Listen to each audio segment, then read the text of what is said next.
We are delighted and honored to have with us today Stephen Woolf, the Augustin Family Artistic Director of the Repertory Theater of St. Louis. Steve, good to have you here. Well, guys, thank you. Thank you. I'm honored to be with you guys. Well, thank you. But now, this is your last year as the artistic director of the company. Right. Are you going to Paris for a year then? No. Or what are you doing? I haven't figured it out yet. You haven't figured out Everybody what you're asks. gonna do. I'm open. Come June 1st, I'm looking for work. So fine with me. Yeah. I'm not going to Paris for a year. You're not going to Paris. I go to immediately. London for a year, but it's very expensive. Oh. The exchange rate's good right now. Oh, good. Brexit's Well, you were screwing it just all in up. London, I was weren't you? just in London. So Seeing good shows. yes, absolutely. So I don't know. It's a new adventure. Now, when was it you came here? Boy, Bob, it's so complicated. I took over running the theater full-time for real in '86. So we started date from '86. Okay. I was here a couple years before then. And what was your your position then? When I first came here? Yeah. Well, it's yes. So as I said, it's a complicated story. I came as a production manager. Shortly after that, I was a production manager and the managing director. After that, I was the production manager, the managing director, and the interim artistic director. So I'm the only one in the industry that has held those three jobs simultaneously, I think. And that went on until I became the permanent artistic director and said, I can't do all this anymore. I'm going to need a couple more people. You were a many-splendored thing. One weren't you? hopes. We tried. Well, now, as I recall, when you first came, the rep was maybe having some not the best of times. We were having some issues. Yeah, there seemed to be a fairly rapid turnover of artistic directors. The people were moving in and out with some rapidity. Yeah. Yeah. What did you do that you didn't move out with some rapidity? How did you make it work? You know, it's one of the great mysteries of the universe. It's a couple things. The staff was terrific and really circled their wagons and said, we're going forward. The board support was very strong and wanting to make it work. And I would also say, and I hope I won't be struck by lightning, is that the press was very supportive.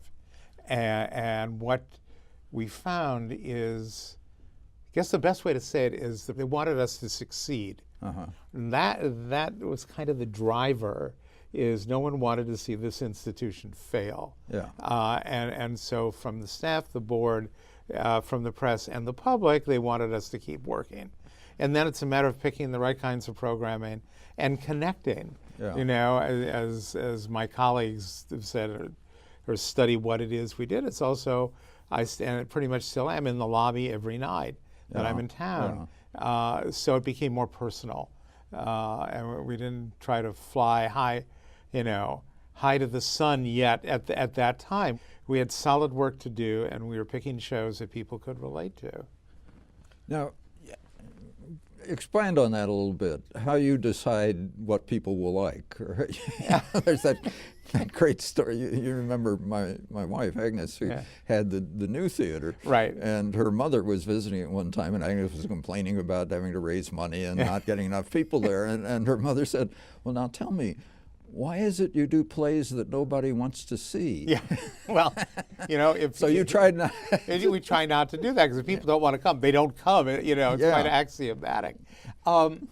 It's more art than science, as you guys know, because you've been in this town a long time, as I have. As you continue to work here, you get a sense of the zeitgeist of the community and how it moves and what you can do. And there are certain things that seem to lock in really well. There's surprises along the way. Yeah. There's some shows we do, you think that we should have been selling out, and we weren't.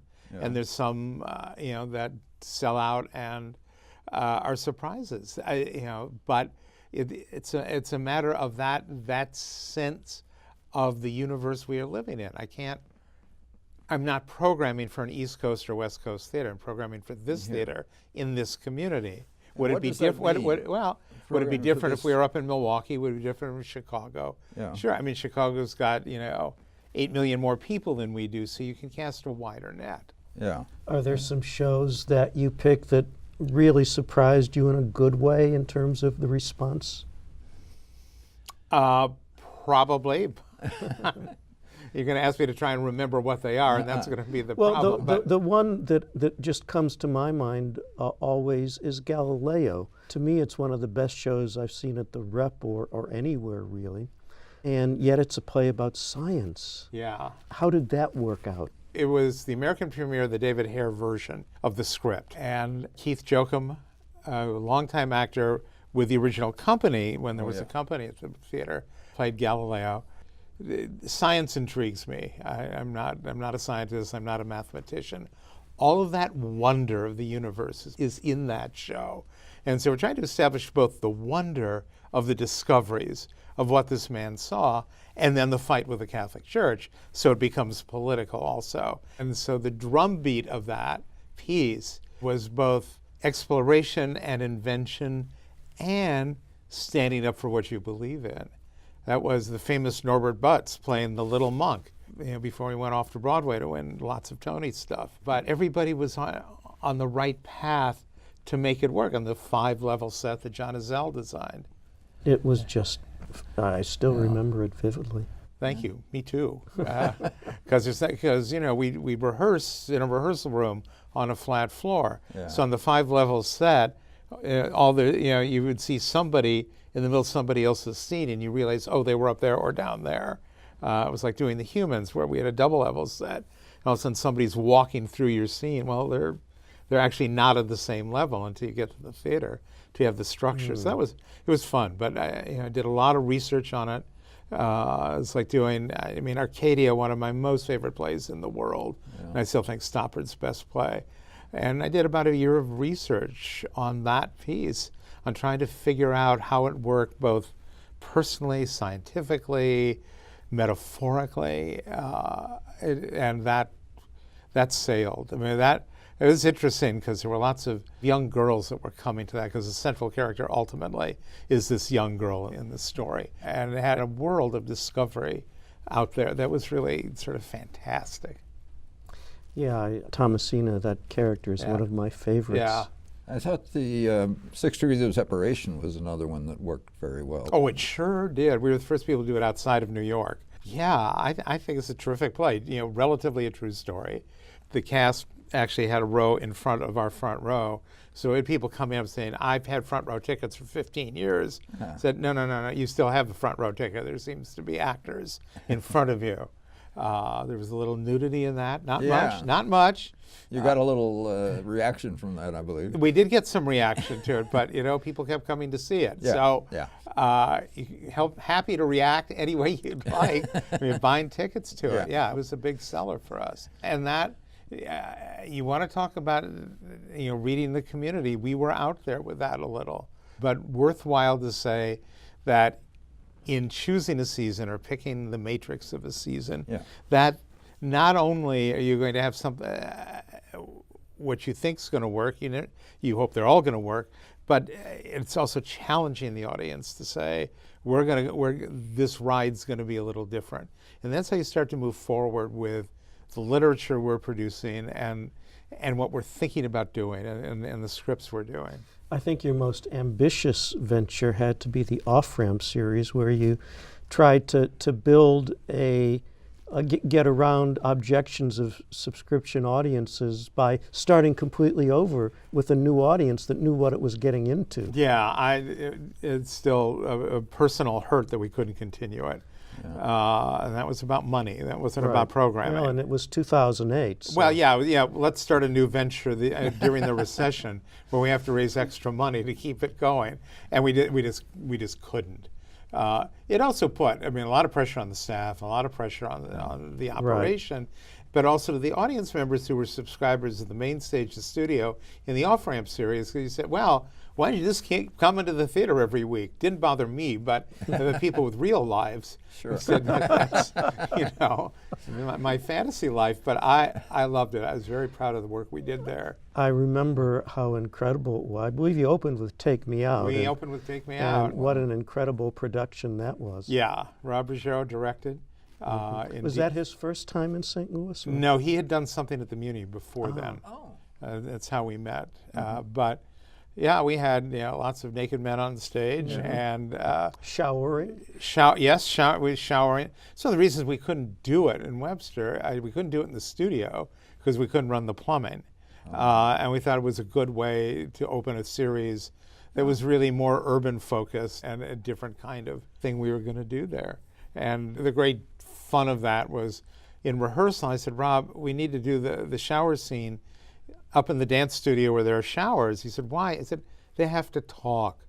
They have to talk lines while they're showering. So we rehearsed it up there. And then when we got to the theater and we were in tech, they were so comfortable with it. I mean, if you walked in during tech, there are 8 naked guys just having a chat on the front of the stage because we had to solve a technical issue. Nobody was terrified of that. Yeah. One of the things that has always impressed me about the rep at the Grandel is that I never had the problems at one of your productions that I have had at others in hearing. Tricky space. It's just a tricky space. And when the initial remodeling was done, I don't think they gave a lot of thought to what was happening up in the eaves or what was happening on the sides of the theater and where the sound was bouncing. And it really needed some sophisticated acoustician to come in there and work with it. I mean, if we were ever to go back, well, now it's been totally remodeled, I would want to bring somebody in and do some electronic fixes. Well, they brought in somebody to do a sound system that is quite good in there. But I don't think they did much with just the acoustics for a non-amplified. Yeah, it was a hard room, and but we just kept saying. You guys always did the best work there. Well, thank you. I mean, we made a big point of. I mean, it's funny. We have the same conversation when we're in the studio theater to the actors in the studio and say, "Now listen, you're going to hear from us because there are going to come points where we can't hear you. Part of it is sound." Dead in that room, trying not to have the transfer between the main stage and the studio, so there's no reverberation. And so you can get very quiet in the studio and think you're filling the space, and what happens is you can't hear them in the back of the house, however we've constructed it. So it's saying you've got to push out in room. On the main stage, you know how far you have to go. All right, you can look up there, there's 700 seats, you know how far you have to throw your voice. In the studio, you don't think you have to throw as far, and it's not true. So it's a trickier space, actually. Yeah. One of the things that has always impressed me about your productions is how carefully the style is geared to the time of the play. I'm thinking right now of Awake and Sing, which you directed at the New Jewish Theater. And that was just so right for the period. Even that apartment, which had been converted to electricity from gas, you could see the conduit for the wires on the set. It was really important to us that it helped to tell the story of this family caught in this small apartment and all the issues they had to go with. But yeah, you needed to do that. It just established, those are the things that whether the audience picks up on or not, it becomes important for the actors to have that sense. It helps them construct their story, which helps them tell the bigger story. I usually perceive a difference in the programming for the studio and that for the main stage. Is that correct? Sure. Some of it is, if we take a show, say like Admissions, which we just did, and a lot of people said, why didn't you do that on the main stage? Well, it wasn't technically available to us when we were picking the main stage season. But if it had gone upstairs, it would have blown up, to fill the space. And I think we're very careful about how the space is used. Indeed, we can do a 2-person show on the main stage and a 10-person show in the studio, but it depends on the literature and how you want it to function. And for the studio, it's generally a little more intimate. It's a little closer, but the main stage, because there's a lot of geometry, there's a lot of airspace up there. So how you fill it, both in the physical nature and the production nature, you just want to be careful you don't blow the play out of proportion. Well, I sense also maybe some difference in the audiences in the two places. Yeah. That you seem to be a little more adventurous with things in the studio. I think we're a little more adventuresome down there. Yeah. I mean, you say to somebody, you're going down 3 flights of stairs to the basement, ipso facto, you're going, into the depths. you don't dress up as much, and it's a small room. I mean, take something like Doll's House 2, which is a very small cast and a very big set, but the set needed to be that big because they had to establish the wealth of that family originally, and in the studio, it would have shrunk. Yeah. I think it would have violated the nature of the play. Well, you had a one-person show on the main stage. I mean, after the flood.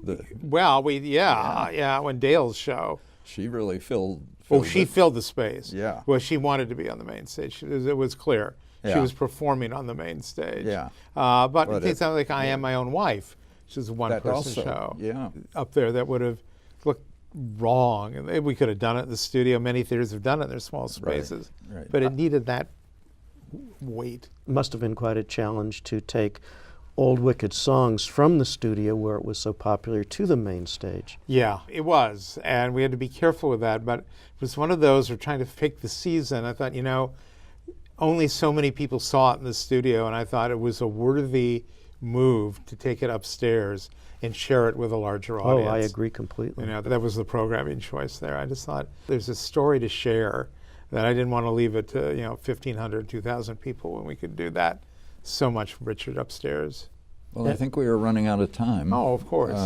There's a big date coming up. Steve, could you tell us what that date is? I don't know. Which date are you talking, Jerry? There's a day honoring you? Yes, there is. April 10th. But they keep it hidden from me, so there are lots of meetings. I have no idea what's going on. But I have it took them weeks for them to tell me what date. But April 10th is the day we should save. Save that date. It'll be somewhere. They haven't told me where yet. Somewhere in St. Louis.